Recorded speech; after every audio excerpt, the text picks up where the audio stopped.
బ్రాండ్లు వచ్చినా సరే ఖాదీకి ఉండే గుర్తింపే వేరు. అందులోనూ పొందూరు ఖద్దరంటే దాని లెక్కే వేరు. పొందూరు చేనేత వస్త్రాలకు వరల్డ్ వైడ్ గుర్తింపు ఉంది. శ్రీకాకుళం పేరు ఇంటర్నేషనల్ స్థాయిలో వినిపించిందంటే కారణం ఈ వస్త్రాలే.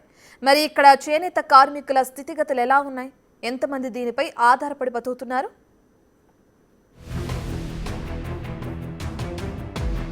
పొందూరు ఖద్దరు కావచ్చు, చేనేత వస్త్రాలు కావచ్చు, ఈ వీటికి ప్రపంచవ్యాప్తంగా ప్రత్యేకమైన గుర్తింపు ఉంది. సినిమా సెలబ్రిటీల దగ్గర నుంచి రాజకీయ ప్రముఖుల వరకు చాలామంది వీటిపైన ప్రత్యేకమైన దృష్టి సాధిస్తూ ఉంటారు. ఇంకా చూసుకున్నట్టయితే స్వతంత్రోద్యమం సమయంలో కూడా ఇటు నెహ్రూ, గాంధీ, సర్దార్ వల్లభాయ్ పటేల్ లాంటి వాళ్ళు ఎక్కడ వస్త్రాలని తీసుకెళ్ళినటువంటి ఘటనలు చాలా ఉన్నాయి. అయితే ఇక్కడ చూసుకున్నట్టయితే ఈ ఖద్దరు వ్యాపారం జరిగేటటువంటి ప్రాసెస్ను మనం ఒకసారి చూసినట్టయితే ఇక్కడ దీన్ని వ్యాపారం చేయడం కోసం చాలామంది ప్రైవేట్ వ్యాపారస్తులు ఉంటారు. దీంతోపాటు ఆ గవర్నమెంట్ సొసైటీలు కూడా ఉంటాయి. ఈ గవర్నమెంట్ సొసైటీలు బయట నుంచి నూలుని కొనుగోలు చేసి అక్కడి నుంచి ఈ నూలుని చేనేత కార్మికులకు ఇస్తూ ఉంటారు. ఆ చేనేత కార్మికులను వాటిని వస్త్రాలుగా మార్చిన తర్వాత మళ్ళీ వాటిని ఈ సొసైటీలకు ఇస్తూ ఉంటారు. దానికి ఈ సొసైటీలు ఆ చేనేత కార్మికులకి డబ్బులు చెల్లిస్తూ ఉండేటటువంటి పరిస్థితిని చూడవచ్చు. అయితే ఎక్కడితో కాకుండా ఈ వస్త్రాలు ఏవైతే ఉన్నాయో ఈ సొసైటీ కావచ్చు, ఈ సొసైటీలు ఏవైతే ఉన్నాయో వాటిని ఆప్కోకి, గవర్నమెంట్ సంస్థ ఏదైతే ఉందో ఆప్కోకి పంపిస్తూ ఉంటారు. దాని ద్వారా ఆప్కో ఏదైతే ఉందో ఈ ఆప్కో అనేది మార్కెటింగ్ చేస్తున్నటువంటి పరిస్థితిని మనం చూడవచ్చు. ఈ మార్కెటింగ్ ద్వారా బిజినెస్ ఎక్కువగా ఎక్స్పెండ్ అవుతూ ఉంటుంది. అయితే ఇన్ని సంస్థలు లేదంటే ఇంతమంది ఉన్నప్పటికీ కూడా ఈ పొందూరు ఖద్దరు కావచ్చు లేదంటే ఈ చేనేత వస్త్రాలు కావచ్చు ఎందుకు లాస్లో ఉన్నాయనేది అర్థం కాని పరిస్థితి. దానికి సంబంధించినటువంటి వివరాలను కావచ్చు లేదంటే ఈ చేనేత కార్మికుల్ని, దీనికి సంబంధించిన సంఘం నాయకుల్ని అడిగి తెలుసుకునేటటువంటి ప్రయత్నం చేద్దాం. పొందూరు చుట్టుపక్కల గ్రామాల్లో సుమారు 350కి పైగా మగ్గాలున్నాయి. చేనేత కార్మికులకు ప్రభుత్వ సొసైటీలు, ప్రైవేటు వ్యాపారులు ముడిసరుకిస్తారు. దాంతో చేనేత కార్మికులు వస్త్రాలు తయారు చేసి తిరిగి వాటిని ప్రభుత్వ సొసైటీలు, ప్రైవేటు వ్యాపారులకు అందిస్తారు. ఇందుకు గాను వ్యాపారులు, సొసైటీలు కార్మికులకు కొంత డబ్బిస్తారు. ఈ చేనేత వస్త్రాలకు ప్రభుత్వ రంగ సంస్థ ఆప్కో మార్కెటింగ్ చేస్తుంది. ప్రస్తుతం మనం పొందూరు చేనేత కార్మికుల దగ్గర ఉన్నాం. వాళ్ళు ఈ పనిని ఎలా చేస్తారు, దీనివల్ల ఎంత లాభం వస్తుంది, దీనివల్ల వాళ్ళకి ఏమైనా ఇబ్బందులు ఉన్నాయా, ఓవరాల్గా దీనికి సంబంధించినటువంటి విషయాలు మనం అడిగి తెలుసుకునే ప్రయత్నం చేద్దాం. అమ్మ చెప్పండి అమ్మా, మీరు ఇప్పుడు ప్రస్తుతం ఇదేంటి చీర లేకపోతే పంచె ఏంటిది? చీరలండి. మీరు ఎక్కడి నుంచి ఇది తయారు చేయడానికి మీకు ఎన్ని రోజులు పడుతుంది? తయారు చేయడానికి బయట పని ఉంటుంది ఒక 2 రోజులు. మాకు సహకరిస్తాడు వస్తువు, వాళ్ళకి తయారు చేసి ఇస్తాడికి 20 రోజులు అవుద్ది. అంటే మీకు వాళ్ళు ఏమిస్తారు మీకు? అంటే నూలని అంటాం మేము. వాళ్ళు ఇస్తారు పొడుగు పేక. తర్వాత 4 రోజులకు అవుద్ది చీర. ఎంతమంది పని చేస్తారు ఈ చీర నేయడానికి? ఇద్దరం ఉంటాం.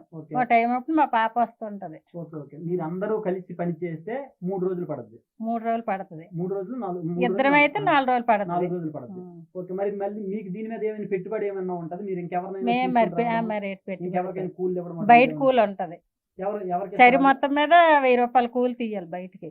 అంటే పొడుగు విసరడానికి గట్ట ఉంటాయి. ఓకే, ఇప్పుడు ఈ 4 రోజుల్లో చీర నేసేసరికి మీకు ఇది వాళ్ళకి ఇచ్చేస్తే వాళ్ళు ఎంత ఇస్తారు మీకు? అంటే చీరానికి కూలి ఇవ్వరులే, సరి మొత్తం మీద వేస్తేనే వస్తారు కూలి 5 చీరలకి.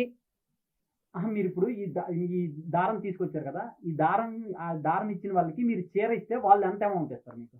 అంటే చీర మొత్తం మీద కూలి వస్తుంది అనమాట.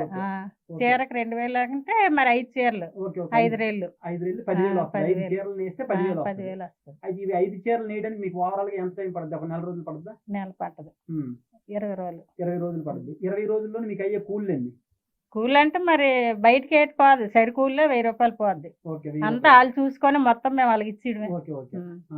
ఓవరాల్ గా చూసుకుంటే మీకు 20 రోజులు 20 రోజులు అదే మరి లెక్కేశారు కదా సరి కూలేనంత. అయితే ఓవరాల్ ఇది ఎలా ఉంది? లాభదాయకంగా ఉందా లేకపోతే నష్టంగా ఉందా? ఇంకేమన్నా మరి లాభదాయకం మరి ఇది అలవాటు అయిపోయింది కానీ మరి ఇంకో ఇరుతు మేము వెళ్ళాం. మరి ఇద్దరు కలిసి అలా చేసుకుంటూ ఇంట్లోనే సరిపోతుంది. అంటే మరి బాగా పని ఉంటది కదా, ఈ పని మీద అలాగే వెళ్ళిపోద్ది. ఇంకా ఓవరాల్ గా చూసి ప్రభుత్వం నుంచి మీకు ఎలాంటి ప్రోత్సాహాలు డెవలప్ అయ్యేటటువంటి అవకాశం ఉంది? ప్రభుత్వం గురించి అంటే మరి బాబు జాబ్ వచ్చిన తర్వాత మరి మాకు చేనేత వేటు పడలేదు. జగన్ అప్పుడు వేసిన డబ్బులు కూడా పడలేదు, ఇప్పుడు పెన్షన్ కూడా రాలేదు. మరి గవర్నమెంట్ జాబ్ ఉందని ఎవరు గవర్నమెంట్ బాబుకని. Okay okay. మరి మా బతుకు మేము అలా బతుకోవడమే. పిల్లడదే.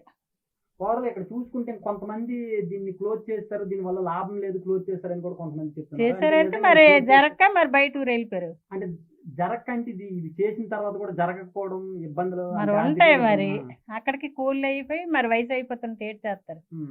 నెయ్యలాక మరి వెళ్ళిపోతున్నారు బయటకి.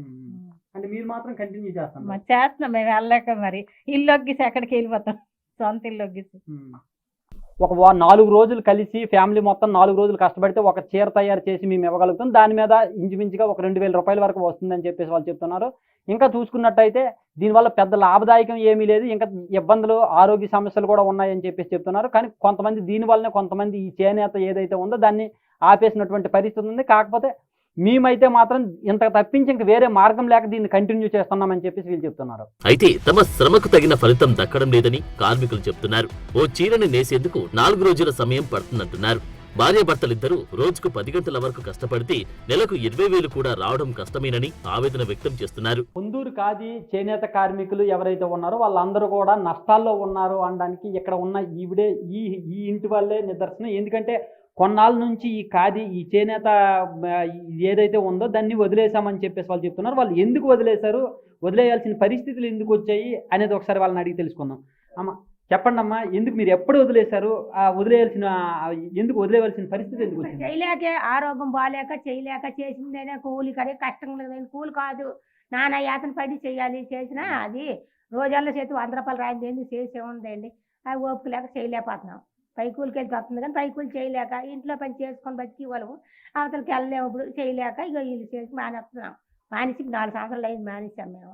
ఈ చేయలేక ఓపిక లేక చేయలేక ఇప్పుడు ఈ నూలు అవలో ఇచ్చారనుకో, చేసామనుకో, చేతి 2 రోజులు కాదని 100 రూపాయలు రాదు. ఏం పని చేస్తాం? ఇంటి అందరం చెయ్యాలి చేస్తే, రాత్రి అనక పొగలనక చెయ్యాలి చేస్తేనే. మరి ఇప్పుడు మీ జీవనాధారం ఎలా ఉంది, మరి ఎలా గడుస్తుంది, ఏం చేస్తాం? ఏమో చేస్తున్నాం, మరి ఏం చేద్దాం? మరి ఒకరు పని చేసుకుంటున్నారు, ఏదో బైకూలు చేస్తున్నారు, పిల్లలు ఏదో ఇది అయ్యారు ఎలాగోలా మానేస్తున్నాం. మరి ఓపిక లేకపోతే ఏం చేస్తాం? ఇప్పుడేం చేస్తాం, ఓపుకుంటే చెయ్యాలమే. మరి ఇది లేదు కదా, కూలికి దాన్ని లేదు. ఇప్పుడు ఇచ్చిన వాళ్ళు కూడా లేరు. బయట కూలి ఇవ్వడానికి వచ్చి 100 రూపాయలు వాళ్ళకి ఎంతో కష్టం. 2 రోజులు కాక మా పని అవ్వదు ఇది. ఒప్పుకుంటే చెయ్యాలి. అలాగని కొన్ని మానేసాం ఒప్పుకోలేక. ఒప్పుకుంటే పేక మీద కొంటారు, వచ్చింది తక్కువ. డబ్బాలతోటి డబ్బాకి 8 రూపాయలు, 8 పీలికలు అయితే 5 రూపాయలు వస్తుంది. ఏం తింటాం? అలాగని మానేసాం. అలాగ 15 డబ్బాలు తోడితే 100 రూపాయలు వస్తుంది. 100 రూపాయలకి ఏడు తింటాం అందరం. అది కూడా 2 రోజులకు అవుద్ది. 1 నూలు ఇచ్చిన 2 రోజులు అయ్యింది. ఈ వేళకి ఇచ్చాం. మరి ఏం చేయగలం? చేయలేక మానేసాం. అది మా సంగతి. ఇంకా ఇప్పుడు మీరు ఉన్నారు అంటే మీరు ఈ పని మానేసామని చెప్పేసి అన్నారు. మరి మీ పిల్లలు ఏం చేస్తున్నారు? మీ పిల్లలు దీన్ని కంటిన్యూ చేస్తారా? మీ పిల్లల తర్వాత అయినా సరే కంటిన్యూ చేస్తారు, లేకపోతే వాళ్ళు కంప్లీట్గా వదిలేసినట్టేనా? చేయలేరు, మరి ఇంకేం చేస్తారు? మేమే మానితే ఇంకా ఆల్రెడీ చేస్తారు. పిల్లలు చేయలేరు. ఏదో వాళ్ళ బతుకలు వదులుతున్నారు, ఎలాగో వాళ్ళ కూలాలు చేసుకున్నాను. ఈ పని చేయగలరు ఏంటి? చిన్నప్పుడు చేసేవాళ్ళు, ఇప్పుడు మరి మానేశారు. ఆల్రెడీ చేస్తాను. మేమే ఓపికలేక మానేసుకున్నాం. దీనికి దాని ఇది లేదు. ఇప్పుడు పిల్లలు గారు ఎంతమందో మానేశారు. ఏ కూలి అని చెప్పి చదువుతున్నారు ఎలాగోలేదు. చదివితే ఏదో ఒక రంగం కూలి చేసి బతుకుతారు. ఇదేం పని? ఈ పని అంటే ఇల్లు లేదు, దేవర పనికి ఇల్లు లేదు. చేస్తే దేవర పని నేత పిల్లలు ఇవ్వడం లేదు. అదొకటి తెలుసా? టౌలును ఇప్పుడు ఇవ్వడం కాదండి, ఇవ్వడం లేదు. నేత ఏం పిల్లలు ఇస్తామంటున్నారు.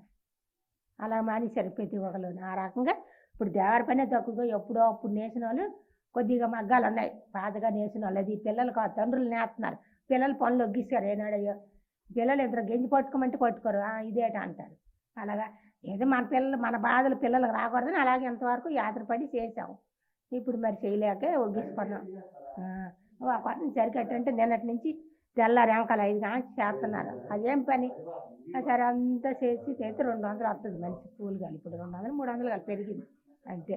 అప్పుడు కూలి కాదు పెరిగితే సుఖం లేదు ఏంటి? ఇప్పుడు కష్టం ఎంత అయింది, ఖర్చు ఎంత ఉంది? 100 రూపాయలు ఎట్టుకెళ్తే ఏటి వస్తుంది? బయట కొట్టుకెళ్తే 100 కొట్టుకెళ్తే 2 కాయగూరలు రావడం లేదు. దానికి రేటుగా మరి కొంచెం ఎన్ని ఉంటాయి. అలాగని పని మానేసాం ఇప్పుడు పళ్ళు. ఇంకా చూసుకున్నట్టయితే ఒకవేళ ప్రభుత్వం మీకు ఏమైనా సరే ప్రోత్సాహకాలు, ఎలాంటి ప్రోత్సాహకాలు ఇస్తే ఇది డెవలప్ అయ్యే అవకాశం ఉంది? మాకేటిస్తారు ఇప్పుడు ప్రజలు? ఇప్పుడు ఏటి ఇచ్చడానికి ఏటన్నా ఇస్తారు? ఇచ్చిన వాళ్ళు ఇస్తారు ఏంటి? వాళ్ళకి అందిన వాళ్ళకి అంది, అందరికి అది అందరూ ఈ ఒక రకం.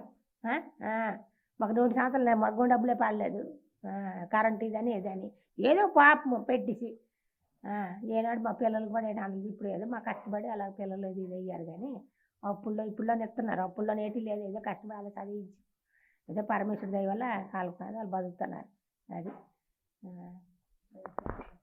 ఇంకా మనం చూసుకున్నట్టయితే చూస్తున్నాం కదా, ఈ పని చేయడం లేక ఒకటే ఆరోగ్య సమస్యలు ఒకవైపు వెంటాడుతుంటే ఇంకోవైపు దీనివల్ల ఎలాంటి ఉపయోగం లేదు. 2 రోజులు కష్టపడితే కానీ 100 రూపాయలు రావట్లేదు. 100 రూపాయలతో ఈరోజు మనం ఏ విధంగా బతకగలం? కాబట్టి ఈ పని మేము చేయలేం. మేము ఇప్పుడైనా మొన్నటి వరకు చేసేవాళ్ళం, కానీ మా పిల్లలు ఎవరైతే ఉన్నారో మా పిల్లలు కంప్లీట్గా వదిలేశారు. దీంతో ఇంకా ఈ మగ్గం ఏదైతే ఉందో అది మాతోనే ఇంకా భూస్థాపితం అయిపోయింది అని చెప్పేసి వాళ్ళు చెప్తున్నారు. పొందూరు సహా చుట్టుపక్కల గ్రామాల్లో ఈ చేనేత పనిని వదిలేసి ఇతర పనులు చేసుకుంటున్న వాళ్ళు కూడా ఉన్నారు. గిట్టుబాటు ధరలు లేకపోవడంతోనే మగ్గాలను వదిలేసి వేరే పనులకు వెళ్తున్నామని చెప్తున్నారు. భవిష్యత్ తరాలు ఈ పని చేసేందుకు అసలు ముందుకొచ్చే అవకాశమే లేదంటున్నారు చేనేత కార్మికులు. ప్రపంచ ప్రఖ్యాతిగాంచిన పొందూరు చేనేత వస్త్రాలకు డిమాండ్ పెరగాలంటే ఆప్కో పనితీరు మారాలని కళింగ కార్పొరేషన్ మాజీ చైర్మన్ రామారావు అంటున్నారు. ఇప్పుడు మనం ఓవరాల్ గా చూసుకున్నట్టయితే చాలా మంది కార్మికులతో మాట్లాడడం, వాళ్ళందరూ కూడా చెప్పిన దాన్ని బట్టి చూసుకుంటే ఈ చేనేత రంగం ఇబ్బందుల్లో ఉంది, కష్టాల్లో ఉంది అని చెప్పేసి మనకు తెలుస్తుంది. ఓవరాల్గా ఇప్పుడు మనం చూసుకుంటే మనతో దుంపల రామారావు గారు ఉన్నారు. ఆయనకి ఈ రంగం పైన పూర్తి అవగాహన ఉంది. కళింగ కార్పొరేషన్ మాజీ చైర్మన్గా కూడా పనిచేశారు. ఈ రంగం అభివృద్ధి చెందాలంటే అసలు ఈ సమస్యకి మూల కారణం ఎక్కడ ఉంది, వీటికి పరిష్కారాలు ఏంటి అనేది ఆయన అడిగి తెలుసుకుందాం. సార్ చెప్పండి, ఓవరాల్గా మేము చూసుకున్నట్టయితే పొందూరు ఆ చుట్టుపక్కల గ్రామాల్లో మేము చూసాం ఈ చేనేత రంగం అనేది చాలా ఇబ్బందుల్లో ఉంది అని చెప్పేసి మాకు క్లియర్గా అర్థమైంది. అసలు మూల కారణం ఏంటి, వాటికి పరిష్కార మార్గాలు ఏంటి? మీరు చేనేత కార్మికుల తాలూకు సమస్యల మీద మాట్లాడడం కోసం అనుకోకుండా మమ్మల్ని సంప్రదించడం వలన అది నా స్వస్థలం కూడా పొందూరు మండలమే. ప్రపంచంలోనే దేశంలోనే అత్యంత ఖ్యాతి పొందిన పొందూరు ఖాదీ మా సొంత మండలం. మా స్వగ్రామం తోలాపి గ్రామం. మా గ్రామంలో కూడా సుమారు 100 కుటుంబాలు చేనేత కార్మికులు ఉన్నారు. మేమందరం కూడా ఒక అన్నదమ్ముల్లా కలిసిమెలిసి ఉంటాం. వాళ్ళ కష్టసుఖాలు చెప్పడానికి మామూలుగా అంత వర్ణించడానికి మామూలుగా లేదు. కారణం ఏంటంటే ఈరోజు చేనేత కార్మికుల తాలూకా జీవితం చాలా దిగువ స్థాయిలో ఉన్నారు. వాళ్ళు బిలో ప్రావర్టీ లైన్లో ఉన్నారు. వాళ్ళు కారణం ఏంటంటే వాళ్ళకి తగిన ఈ సొసైటీలు ఇవన్నీ లేకపోవడం, ఆప్కోలు సరైన మార్కెటింగ్ సెక్షన్లో వాళ్ళు తయారు చేసిన తాలూకా బట్టలని మార్కెటింగ్ చేసుకోలేకపోవడం, కార్పొరేట్కి ధీటుగా ఈ ఆప్కోలు పనిచేయలేకపోవడం, సొసైటీలు పూర్తి నిర్వీర్యం అయిపోవడం, వాళ్ళకి కనీసం చేనేత కార్మికులు నూలు కొనుక్కునే పరిస్థితిలో లేరు. వాళ్ళు ఆ నూలు ప్రొడక్షన్ అనేది గవర్నమెంట్ నుండి సొసైటీలకు ఇచ్చి సొసైటీల నుండి వాళ్ళకి ఇస్తే ఖచ్చితంగా ఈరోజు వలస వెళ్ళే పరిస్థితి కూడా ఉండదు. వాళ్ళకి కనీసం అట్లీస్ట్ తినడానికి సరైన ఆహారం దొరికే పరిస్థితి ఉంటుంది. నేటి కూటమి ప్రభుత్వం మాత్రం వాళ్ళ తాలూకా స్థితిగతుల గురించి అధ్యయనం చేసి వాళ్ళు ఏ విధంగా డెవలప్ అయితే బాగుంటుంది, చేనేత కార్మికులకు ఏ విధంగా మనం తోడ్పాటు చేస్తే బాగుంటుందని చెప్పేసి కానీ మీరు ఆలోచించవలసిన ఎంతైనా ఉందని చెప్పేసి అనుకుంటున్నాను. ఇంకా మనం చూసుకున్నట్టయితే ఇప్పుడు ఆప్కో గురించి మీరు చెప్పారు. ఆప్కో ఎలాంటి చర్యలు తీసుకుంటే ఇది ముందుకెళ్ళేటటువంటి పరిస్థితి ఉంది సార్? ఇప్పుడు ఆప్కో ఉదాహరణకి పాఠశాలలు ఉన్నాయండి, ప్రభుత్వ పాఠశాలలు, గవర్నమెంట్ పాఠశాలలు. ప్రభుత్వ పాఠశాలలు, గవర్నమెంట్ పాఠశాలలు ఎలా అయితే మన డిఫరెన్సెస్ ఉంటాయో ఈ ఆప్కో కూడా నేటి కార్పొరేట్ తరహా తాలూకా షాపింగ్ మాల్స్ లెవెల్లో వీళ్ళు గ్రౌండ్ లెవెల్లో ఈ చేనేత వస్తువుల తాలూకా ప్రాధాన్యత, మనము మోడీ గారు చెప్పినట్టు మేక్ ఇన్ ఇండియా అనే ఆ స్లోగన్ బయటికి తీసుకొచ్చి ప్రజల్ని ఎడ్యుకేట్ చేసి మనం ఏ బట్ట అయితే తయారు చేస్తున్నారో వాళ్ళు తయారు చేయడానికి లాభాలు ఉన్నాయి, చేనేత కార్మికులకి మన కార్మికులకి పని దొరుకుతుందని చెప్పేసి వాళ్ళు ప్రజలను అవేర్నెస్ చేసి వాళ్ళ తాలూకా మార్కెటింగ్ తాలూకా విస్తృతంగా చేయాలని చెప్పేసి ఆ విధంగా చేస్తే డెఫినెట్గా ఖచ్చితంగా చేనేత కార్మికుడికి తగిన పని దొరుకుతుంది. ఈ చేనేత కార్మికుడి తాలూకా ఈ దీనావస్థ నుంచి బయటికి తీసుకురావచ్చు. ఆ విధంగా మనం మార్కెటింగ్ని పెంచాలని కార్పొరేట్ తరహాగా ఆప్కో వాళ్ళు మార్కెటింగ్ పెంచాలి. ఇంకా మనం చూసుకున్నట్టయితే పొందూరులో మేము గ్రౌండ్ లెవెల్లోకి వెళ్ళాం సార్. ఇప్పుడు ప్రెజెంట్ జనరేషన్ ఏదైతే ఉందో ఆ జనరేషన్ మొత్తం బయటికి వెళ్ళిపోతున్నటువంటి పరిస్థితి అక్కడ వాళ్ళు చెప్పినటువంటి పరిస్థితి ఉంది. అంటే వాళ్ళు మళ్ళీ ఇదే రంగంలో ఉండాలంటే ఏం చెయ్యాలి? వాళ్ళు ఇదే రంగంలో ఉండాలంటే ఇప్పుడు ప్రభుత్వాల గురించి, ఇప్పుడు చేనేత కార్మికుల కోసం మన ప్రభుత్వాలు రాజకీయాల గురించి మాట్లాడకూడదు. కానీ గతంలో వైఎస్ జగన్మోహన్ రెడ్డి గారు ఈ చేనేత పాదయాత్రలో ఈ చేనేత కార్మికుల కష్టకాలు తెలుసుకొని ఈ చేనేత కార్మికులు ఏ విధంగా చేయాలని చెప్పేసి ఉద్దేశంతో ఎటువంటి మిడిల్ మ్యాన్ లేకుండా డైరెక్ట్గా వాళ్ళ అకౌంట్లో 24,000 రూపాయలు పంపించేవారు. అంటే సంవత్సరానికి 24,000 అంటే ప్రతి నెల 2,000 రూపాయలు. ఆ విధంగా కూటమి ప్రభుత్వం కూడా ఆలోచించి గతంలో కూడా ఈ బిఫోర్ ఎలక్షన్స్లో 24 ఎలక్షన్స్లో ఆల్రెడీ హామీలు ఇచ్చారు. ఆ హామీలల్లా చేనేత కార్మికులకి చెందాలి. ఆటోమేటిక్గా ఈ వలసలు తగ్గించి ఈ వాళ్ళ తాలకు ఏదైతే వృత్తి వచ్చునో ఆ వృత్తి మీద ఆధారపడి ఆ వృత్తిని డెవలప్ చేసుకొని బయటకు వస్తారు. ఖచ్చితంగా అప్పుడు వలసలు నివారణ చేయొచ్చు. ఒక క్లస్టర్గా ఏర్పాటు చేయడం, వాళ్ళకి ఒక నూలు ప్రొడక్షన్ ఇవ్వడం, ఆ తయారు చేసిన ఆ బట్టని ఆప్కో వాళ్ళు తీసుకొని వాళ్ళు మార్కెటింగ్ చేయడం, కార్పొరేట్ ధీటుగా మార్కెటింగ్ చేయడం, ఇవన్నీ చేస్తే ఖచ్చితంగా వలసలు నివారించవచ్చు. మా శ్రీకాకుళం జిల్లాలో కూడా చాలామంది చేనేత కార్మికులు చాలా ఇబ్బందుల్లో పడుతున్నారు.